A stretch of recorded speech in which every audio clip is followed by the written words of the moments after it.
I'm Mark Rossi. I'm the Executive Director of Clean Production Action. I'm Bev Thorpe, and I'm a current part-time consultant with CPA, but I'm also a co-founder of Clean Production Action, and I'm still here.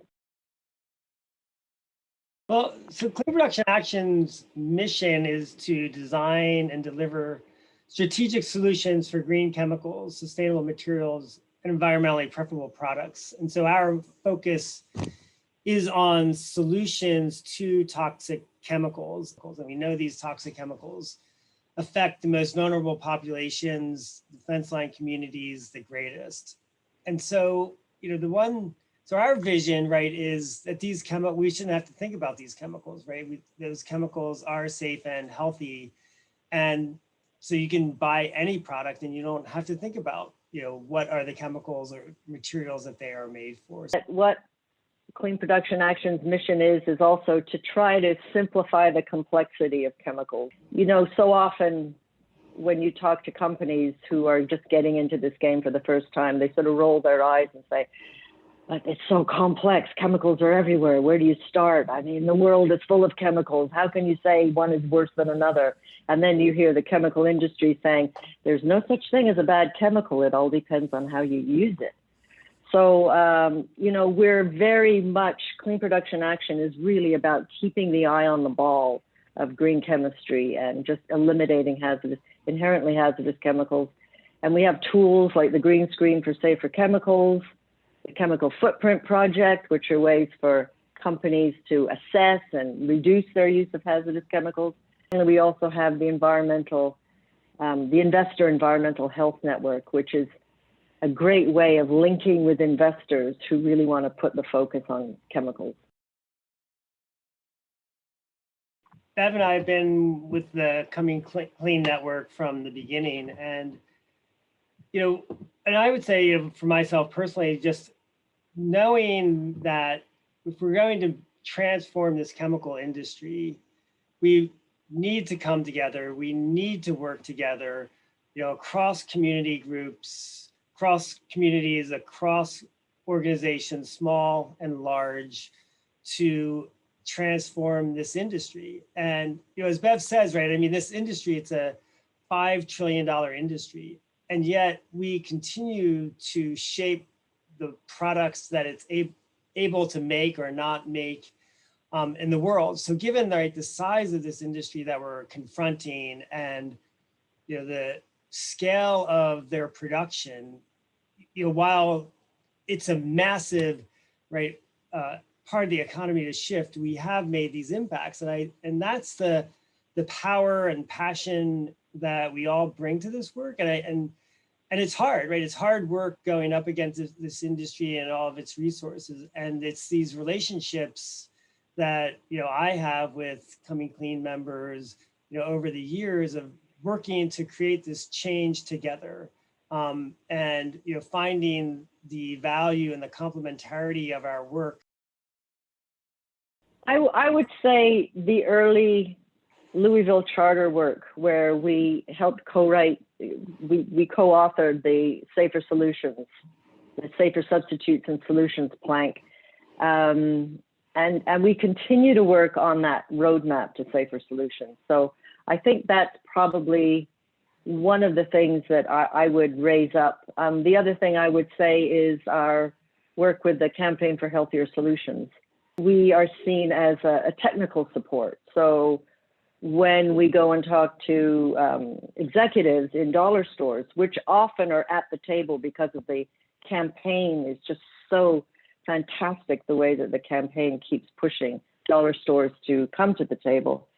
We can then provide them resources such as how to figure out safer chemicals and work with their suppliers. And I would add to the work with the Campaign for Healthier Solutions has been bringing the investors to the table through the Investor Environmental Health Network, and having both the campaign engaging the companies, and then having the investors at the table, echoing what the campaign is asking for, and having investors like Sister Nora Nash from the Sisters of Philadelphia, coming to the table and also not only bringing the investment voice, but the moral authority, right? The moral authority, the morality of the decisions that these companies make and the impacts that they have on people and the communities. I love Coming Clean meetings when we all can get together. Hopefully post-pandemic, we can resume all that. The sense of collaboration and energy is just fantastic. I absolutely love Coming Clean meetings because we are all respectful and really value each other. I really loved going to Albuquerque and visiting the Las Jardines Institute, and the setup and the collaborations of people there. On a more somber note, I would say the trip we did up the Houston Ship Canal to look at the petrochemical refineries. It's just unbelievable how houses can be literally next to a massive polluting petrochemical complex. I just shook my head the whole time, and it seemed to go on for miles and miles and miles. I have huge respect and for communities that are living there and working for environmental justice in that region. And one of the memories I have is the rubber ducky outside ExxonMobil headquarters in Houston, and the reactions of the workers who are like, what is this? What is this doing outside our building? And raising the issue right in front of Exxon, I just thought was a great moment for Coming Clean. I would say looking forward, there's definitely a merging of the climate change movement and the toxic chemical movement. People are seeing the complete links between the fossil fuel industry. It's called the petrochemical complex for a reason. And now that we're getting some really good analysis of where fossil fuels are being dumped into, i.e.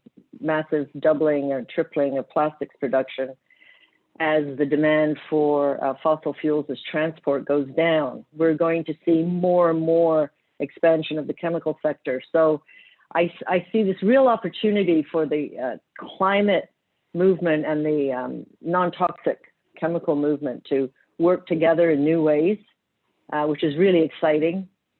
And I guess the other thing is this whole issue of putting the focus back on the production sites. A lot of the work that's happened on safer substitutes and solutions has been getting rid of hazardous chemicals in products and manufacturing.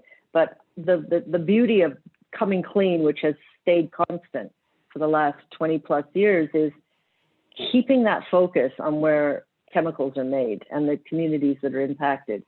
So I'm hoping that we see a real focus back on the chemical production. What would a new economy built on green chemistry principles look like?